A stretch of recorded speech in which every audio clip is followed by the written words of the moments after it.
Hey there, sexy PlayStation gamers. Got a bit of a ramble for you here today, and I'm getting over a cold, so kinda bear with me. I saw the PS Plus games from March, and I'm disappointed. Not because they aren't good games, I think they're fine, and March looks like a decent month, actually. But I think there's a deeper problem here. I'm disappointed because I think Sony's dropping the ball on PS Plus. It's a missed opportunity where they could be doing something great, expand the service in a new way, and add value to that monthly or annual membership. Going from a potential 6 games to 2 games just sucks. It lowers the concrete value of PS Plus membership because I'm getting fewer games every month. I don't need to punch furiously at a calculator to see the financial drop. You know, when you get the receipt and it's like, oh, you know, you could have spent $150 on games, but it's all zero. You know, there's a psychological part there for Sony to send that to me. And I guess that gets to the second thing. There's a perceived value of a PS Plus prescription, and it's just dropped. And honestly, that's probably what keeps me buying a new membership every year. Well, that and Firewall Zero Hour now.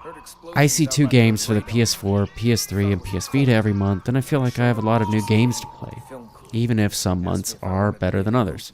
Full disclosure, you're probably like me, you don't often play the PS3 and PS Vita games, but it's nice to know they're there, right? If a modern sequel is made for one of those games, I can always play the original or easily go back to a favorite without hunting for a disc. It takes forever to download, but it's there. While we're being honest with each other, expanding the online game storage isn't a replacement, it isn't a benefit, it's necessary as technology and game save sizes have increased. Do you really want your hardcore users who have purchased thousands of dollars in games over the year running out of space? Come on, can you afford to fall behind your competition?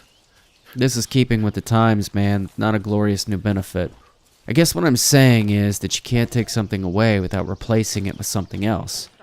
For the one person typing a comment about being entitled, it's not entitlement if I pay for it.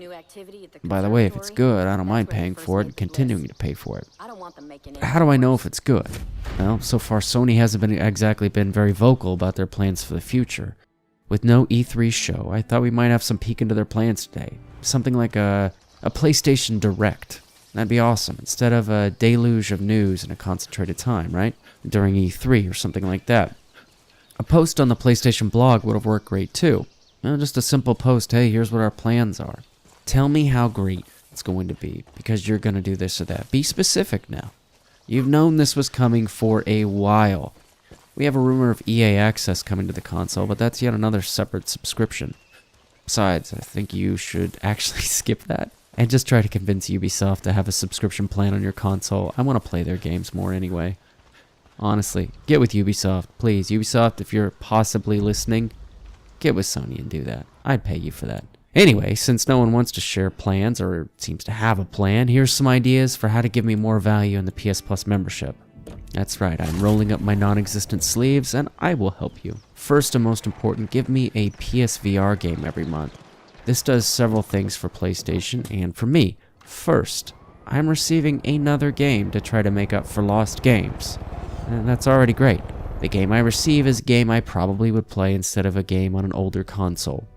Now here's something I think is really important, is that it would demonstrate your faith in the future of the PSVR.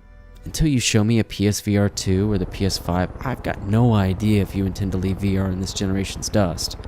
Show me you think it's something that you intend to support financially into the future, or if you just intend to take it out back and shoot it like the PS Vita. Good old console old yeller, if you will. It would convince more people to buy a PSVR. Yeah, I know it's doing well. I think it's within expectations. They always speak positively about it in PR, but if you haven't noticed, the games are expensive. Some are worth it, some not so much. Check our review section for which is which. If you were guaranteed a new game every month as part of PS Plus, man, that would encourage more people to drop cash on your futuristic headset and peripherals. The second idea to add more value is to give me PS Now. Although it'd be nice, I don't expect to have every game. Maybe there's a pool of 60 games I can have every month, and the oldest 20 are replaced every 3 months. Since there are hundreds of PS4 games available to download, I don't have to worry about streaming them. I can play them. The games are already there. The infrastructure and tech is already there. Licensing is already settled. It's a way to give me games without actually giving me games. But I still get to play them. I beat them, and I'm probably not going to play them again for some of those anyway. Sony wins because I can always cough up money for a PS Now subscription if I like it. You haven't even got me to try it yet, and I write for a PlayStation site. They also win because it gives a temporary answer to the backwards compatibility question that Microsoft seems to have answered so well already. Like I said, I haven't used the Surface, but I am comfortable downloading games. This is even a better benefit if I already own the 2 PS4 games for that month, or I just don't like them. Bottom line, more time spent on a PlayStation console gets me to spend more money on a PlayStation console. The third option is the simplest approach, and certainly not my favorite. Just give me another PS4 game every month. AAA games are great, but these probably aren't going to hit very often. They haven't in the past. I don't expect that to change in the future. That's not necessarily bad. There are a ton of indie games. You already send a lot of those my way. I doubt that Sony will want to keep going with 3 PS4 games in the PS5 era that's around the corner, but come on. We'll have a year or two before we start getting any PS5 games as part of PS Plus. Fine though, the last option falls under the better than nothing category. Your game sales on the PSN lately have been decent. Really, they have. Give me deeper discounts more often on more games. Give me more special events, demos, in-depth interviews, and open betas without a pre-order. Sweeten the deal for PS Plus members every chance you get. If you're going to skip E3, have your own celebrations and events during the year. I mentioned a PlayStation Direct earlier. Copy Nintendo. Don't be ashamed of that. Do it. It works. Some of these celebrations and events I mentioned, yeah, they can be physical, but give people outside of California a chance to participate. Don't just go to some of these shows and those sorts of things. Create a digital space that allows this to be done easily and cheaply. If you haven't seen my Sony data issues video, for goodness sakes, make that site secure.